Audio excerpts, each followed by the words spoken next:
Dalam menjalani hidup ini, semua manusia pasti ingin menggapai kesuksesan. Manusia dianugerahi oleh Allah Subhanahu wa taala naluri yang menjadikannya gemar memperoleh manfaat dan menghindari mudarat. Beribadah dan melaksanakan tugas sebagai khalifah adalah tujuan penciptaan manusia, sedangkan ibadah tidak dapat terlaksana dengan baik bila kebutuhan manusia tidak tercukupi. Apabila ada dua kebaikan atau lebih berbenturan, maksudnya kebaikan-kebaikan itu tidak mungkin kita lakukan semuanya. Karena suatu sebab, maka kita harus memilih mana yang harus dilakukan. Yang harus kita pilih adalah yang terbaik dari berbagai kebaikan yang berbenturan itu. Ini menunjukkan bahwa nilai amal-amal soleh yang diperintahkan oleh Allah itu tidak sama sebagaimana firman Allah Subhanahu wa taala dalam Quran surat Al-Hadid ayat 10, la yastawi minkum min anfaqo min qablil fatha wa qatal. Tidak sama di antara kamu orang yang menafkahkan hartanya dan berperang sebelum penaklukan Mekah. Apabila ada dua keburukan atau lebih berbenturan, maksudnya karena suatu hal dan kondisi, berbagai keburukan itu tidak bisa dijauhi semuanya, namun kita harus melakukan salah satunya. Lalu, mana yang kita lakukan? Yang harus kita lakukan adalah yang paling ringan dampak buruknya. Jika ada keburukan atau kebaikan sekaligus, namun keburukannya lebih kuat atau lebih dominan, maka kita dilarang melakukannya. Ini merupakan bagian yang terakhir, yaitu apabila maslahat atau mafsadat berkumpul, maka maslahat harus didahulukan ketika mafsadat tidak mendominasi. Jika sebaliknya, maka mafsadat harus diutamakan meskipun harus meninggalkan atau menghilangkan maslahat. Tazahamatil masolihu quddamal a'la minha wa idza tazahamatil mafasidu quddamal akhafu minha. Jika ada beberapa kemaslahatan bertabrakan, maka maslahat yang lebih besar atau lebih tinggi harus didahulukan. Dan jika ada beberapa mafsadah atau bahaya ataupun kerusakan yang bertabrakan, maka yang dipilih adalah mafsadah yang lebih ringan. Makna kaidah ini menjelaskan apabila ada beberapa kemaslahatan yang tidak mungkin digabungkan atau diraih ataupun dikerjakan sekaligus, maka maslahat yang lebih besar yang harus didahulukan. Karena pada urusan yang mengandung kemaslahatan lebih besar itu ada tambahan kebaikan dan lebih dicintai oleh Allah Subhanahu wa taala. Adapun jika beberapa maslahat tersebut bisa dikumpulkan dan bisa didapatkan semuanya, maka itulah yang lebih diutamakan lagi.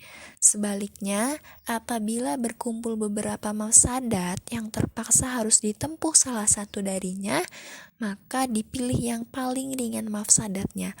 Adapun jika mafsadat tersebut bisa dihindari semuanya, maka itulah yang diharapkan. Allah Subhanahu wa taala berfirman dalam Quran surat Al-Baqarah ayat 145. Fasdabiqul khairat, maka berlomba-lombalah kamu dalam berbuat kebaikan. Syekh Muhammad bin Shalih Al-Utsaimin rahimahullah berkata, pada ayat ini Allah Azza wa Jalla memerintahkan kita untuk berlomba-lomba dalam kebaikan. Hal ini menunjukkan bahwa setiap kali suatu hal itu lebih baik, maka diperintahkan untuk bersegera kepadanya, untuk melakukannya. Syekh Muhammad bin Shalih Al-Utsaimin rahimahullah berkata, pada ayat ini disebutkan berkumpulnya dua mafsadah atau keburukan. Mafsadah yang pertama adalah meninggal celaan terhadap sesembahan orang musyrik, dan mafsadah yang kedua adalah celaan atau balasan orang-orang yang musyrik kepada Allah Subhanahu wa taala dan telah maklum bahwa celaan kepada Allah besar keburukannya daripada meninggalkan celaan kepada sembahan orang yang musyrik. Oleh karena itu, Allah Subhanahu wa taala melarang dari mencela sesembahan orang-orang yang musyrik jika hal itu menyebabkan mereka mencela Allah Subhanahu wa taala. Di dalam sabda Nabi Shallallahu Alaihi Wasallam yang berbunyi, siapa yang tidak mensyukuri yang sedikit, ia akan sulit mensyukuri yang banyak. Siapa yang tidak mau berterima kasih kepada manusia, berarti ia tidak bersyukur kepada Allah. Membicarakan nikmat Allah adalah bentuk syukur. enggan menyebutnya adalah bentuk kufur. Persatuan adalah rahmat, sedangkan perpecahan adalah azab. Di dalam kalimat tersebut ada penggalan kata yang sangat menohok, yaitu persatuan adalah rahmat, sedangkan perpecahan adalah azab. Perpecahan erat kaitannya dengan perselisihan. Hal ini terlibat dalam firman Allah Subhanahu wa taala di dalam Quran surat Al-Hud ayat 118 dan 119 yang artinya, jikalau Rabbmu menghendaki, tentu Dia menjadikan manusia umat yang satu. Tetapi mereka senantiasa berselisih pendapat, kecuali orang-orang yang diberi rahmat oleh Rabbmu, dan untuk itulah Allah menciptakan mereka. Sekilas ayat tersebut mengindikasikan bahwa perselisihan adalah suatu yang biasa, sehingga oleh sebagian kalangan memaknai bahwa ayat ini dijadikan hujjah untuk senantiasa bangga dan senang hidup di atas perselisihan.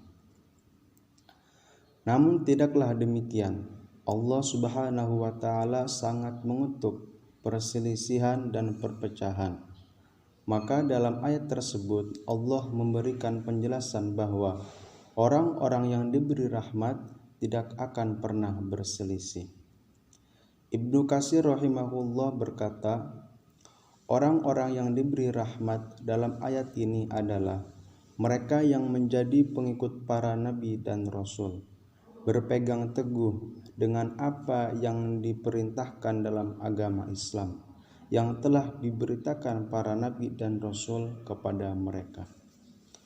Allah Subhanahu wa taala berfirman dalam surat Al-Imran ayat 103 yang artinya, dan berpeganglah kamu semuanya kepada tali agama Allah, dan janganlah kamu bercerai-berai. Maka dari itu, persatuan dan persaudaraan merupakan prinsip dasar agama Islam. Sedangkan perpecahan dan perselisihan adalah hal yang dilarang oleh agama Islam.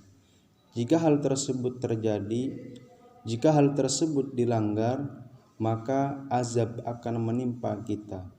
Adapun bentuk azab dalam konteks perpecahan adalah tidak bisa menjalin kerjasama antara satu orang dengan orang lainnya, sementara manusia sangat bergantung pada manusia lainnya.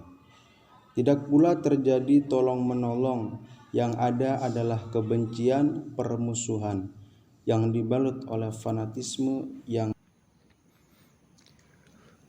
Islam adalah satu-satunya agama yang mengajak kepada persaudaraan dan terwujudnya persatuan serta mengecam perpecahan dan perselisihan. Maka Rasulullah SAW sebagai pembawa risalah Islam selalu mengarahkan umatnya untuk menjaga kesatuan, al-jamaah, dan menjauhi perselisihan dan perpecahan, al-firqah. Secara bahasa, al-jamaah berarti al-ijtima, kesatuan, al-jami, berkumpul dan bersama-sama, dan al-ijma, kesepakatan dan persetujuan. Sedang secara istilah, al-jamaah menurut Rasulullah SAW adalah ma ana alaihi wa ashabi, rawahu Tirmizi, hadis hasan, yang artinya orang yang mengikuti aku dan para sahabatku. Hadis riwayat Tirmizi dan hadis hasan. Dalam hadis yang lain, beliau bersabda, sesungguhnya umatku tidak akan bersatu dalam kesesatan. Maka jika kalian melihat perselisihan, berpeganglah pada as-sawadul azam. Barang siapa yang menyelisihinya akan terasing ke neraka. Dalam riwayat lain, as-sawadul azam yaitu al-haq dan pengikutnya. Hadis riwayat Ibnu Majah. Menurut Al-Albani, hadis ini hasan. As-sawad adalah bentuk jamak atau plural dari aswad yang artinya sesuatu yang berwarna hitam.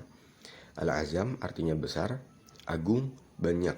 Jadi as-sawadul azam secara bahasa berarti sesuatu yang berwarna hitam dalam jumlah yang sangat banyak. Sedangkan secara istilah, as-sawadul azam itu semakna dengan al-jamaah.